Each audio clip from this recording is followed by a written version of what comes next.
What's up, everybody? Benji Bruce here, speakinglifestyle.com. And in this video, we're going to talk about how do you create a keynote. I mean, you got a keynote or you want to create a keynote.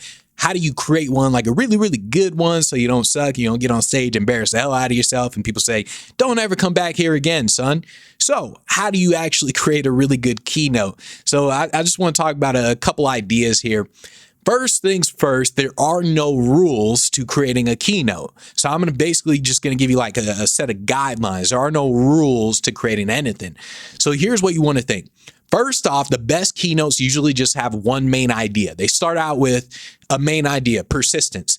You're sitting there thinking, what's the main idea I want to talk about? I want to talk about persistence. Okay, bam. That's the main idea. Now, everything else is going to come from this main idea is going to like flow from this one thing.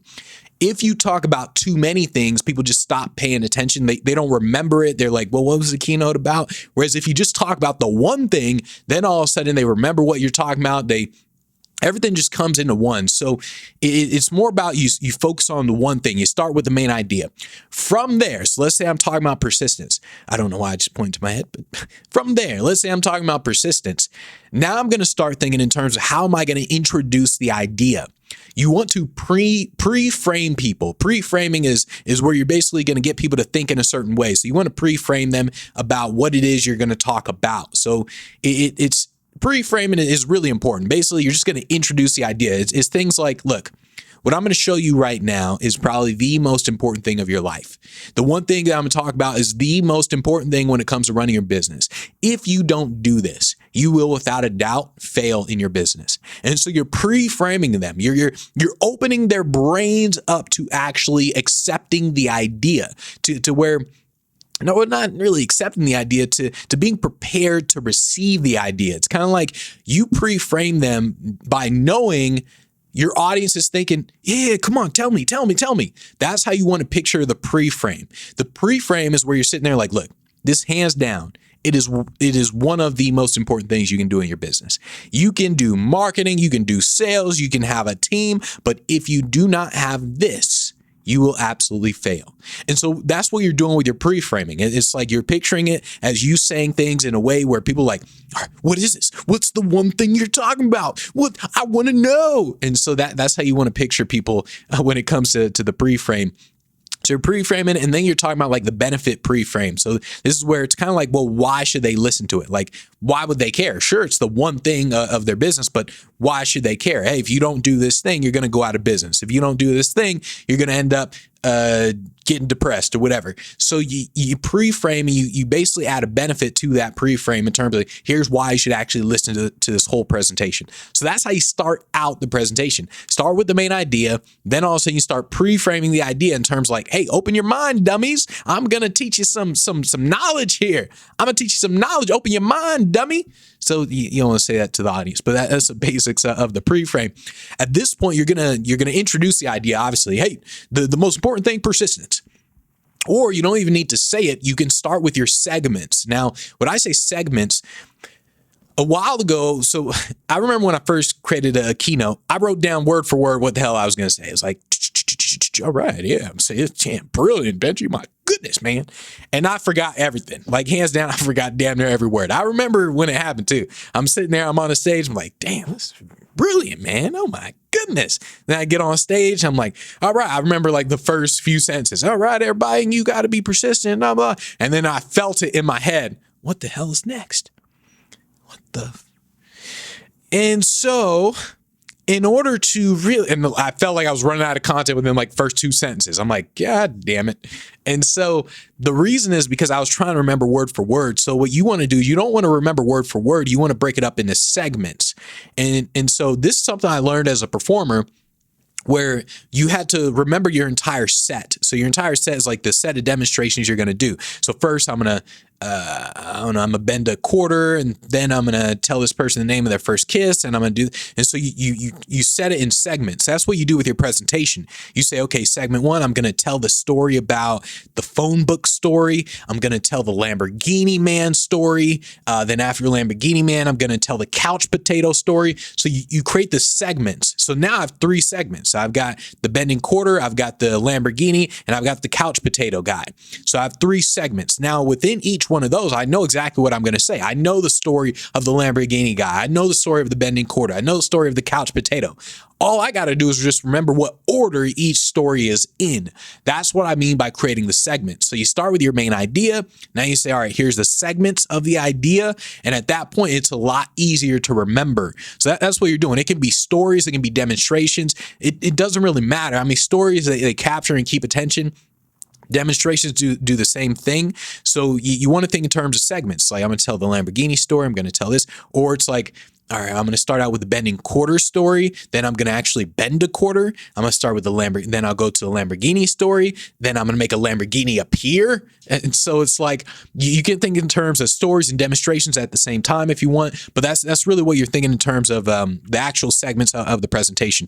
Now, at this point, well, not at this point, but throughout the entire presentation, what you're doing is you're thinking about what are the internal feelings that people are feeling as you're talking about this thing, your one thing, the persistence or whatever. So it's like I'm sitting there saying maybe the first story, I'll talk about getting demotivated. All right, so the first story is the bending quarter, and somehow with the bending quarter, people were demotivated. I was demotivated, and it's like, oh yeah, I was performing, and all of a sudden I was bending quarters, and people were amazed. But then all of a sudden I got fired. I mean, well, not fired. I got let go from all these restaurants, and oh my goodness, it was the worst thing in the world for me. Like I thought maybe I'd have to get a job. I thought I was no longer going to be able to perform for a living. It was so demotivating. And then I listened to this thing about persistence, and I read this thing about persistence, and oh my goodness, I said, you know what? Forget it. They let me go. I said, F them, forget you guys. I'm going to be persistent. And so that's like what you're doing is you're thinking in terms of like, what are the internal feelings that people are having or are going to have with this whole main idea that you're introducing, and you're describing those internal feelings in your stories and your demonstrations, and you're mixing it all into those segments that you're having. So at this point, so you have the introduction, or you have the main idea. What's the main thing you want to communicate? You understand the pre-frame. You're going to pre-frame that main idea. You're going to create the segments of what exactly you're going to talk about. Now, at this point, you're going to think in terms of not really what specifically you're going to say, but how you say it. So a perfect example is what I'm doing right now, and in pretty much every video that I do is you will see, so you can't see my screen here, but on the screen there's, yeah, that was dumb. On the screen, there's little bullet points. So these bullet points tell me exactly where I'm going with this whole video. It's like, so the bullet point, the first one, or let's actually start with this one. So the bullet point here, it says, all right, how will you communicate segments? And then it says bullet point, become a showman. And so that's all it says, become a showman. Now I'm looking at that bullet point, I can glance. Now I can actually expand on how I'm going to say this thing. And so it's not necessarily what I'm going to say. Once again, I'm not trying to remember word for word what I'm going to say. It's more of, I understand the next thing I got to talk about is become a showman. Now, how exactly am I going to say that thing? And so obviously the next thing, you got to become a showman, because if you're not a showman, people are just going to get bored as all hell. You can say you can say anything you want, but if you, no, back up. You can't say anything you want, but let's say you're talking about your whole presentation.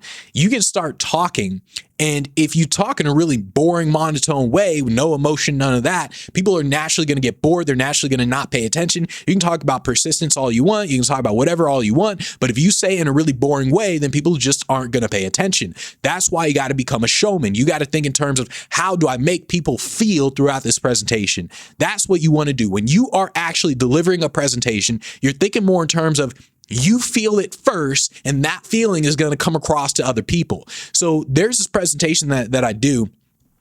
Let's see, if you Google Benji Bruce inspirational, yeah, I think that it'll pop up. Benji Bruce inspirational. What you'll do is you'll see me with a whiteboard behind me, and I do this thing. It's like a slam poetry combined with motivation and mind reading. And I usually close my presentations with that. What you'll see me do on stage is you'll see the emotions coming out of me, because I'm doing this slam poem, and you see and feel the emotions coming out of me. If I were to do the same thing without expressing that feeling, without me feeling those words, then it wouldn't come across the same way.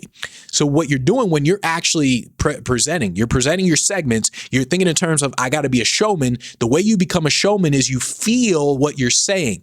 So if you're telling a story, a sad story, you feel sad. It's like, yeah, and then is it's probably the worst thing that happened in my entire life. And like what you're doing is you're thinking about something sad as you're saying it. And I mean, that would actually be easy if you're telling a story, a sad story that actually happened to you. Then all of a sudden, what you're doing is you're reliving that story inside of your head. If you're going to cry, cry. I mean, hey, I know some people think like maybe I shouldn't cry on a stage, but it just makes you vulnerable and people like the vulnerability. Of course, people are going to say you're a wuss, but still, I'm just kidding.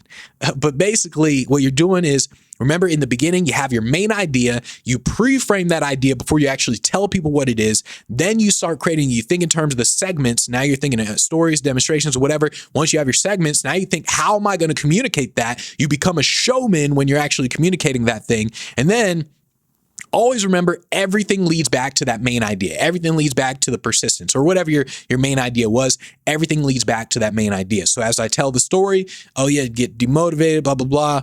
Look, I realize you got to be persistent. I realized that persistence changes everything. When one day I was talking with this guy who has a Lamborghini. And then once again, I now go just transition into a Lamborghini story. And this guy said, blah, blah, blah, blah, blah, blah, blah, blah, blah, blah, blah, blah, blah, blah. Oh my gosh. Oh, and then remember, you got to be persistent. Like everything comes back to the one thing that you're talking about, your main idea. So that's what you're really doing. Then in closing, so you're going to close, you're going to get to the very end of your presentation. This is something that you really want to do when you're about to close. Your closing it can be creative in terms of how you close. You can tell another story. You can do I don't know, whatever. You can do a rap song, whatever you want. But the one thing you should always do is you want to tell people that you're about to finish. So you want to tell people, look, guys, I got one more story for you. I got one last thing I want to say. I want to do this one demonstration for you guys before I'm finished. Oh, I got 5 minutes left. I want to tell you one more thing. So you want to do that because you want people to know when it's time to end. You want them to know when it's time to clap. You want them to know it's time to stand your ass up and give me a standing ovation. So you want to do that at the closing. Your closing can be another story, demonstration, whatever you want it to be. But before you do the closing, once again, you're going to tell them, you're going to communicate to them in some way or form or fashion, hey, I'm done. It's about time you guys stand up. And that is how you create a keynote. Boom, shakalaka. What the hell?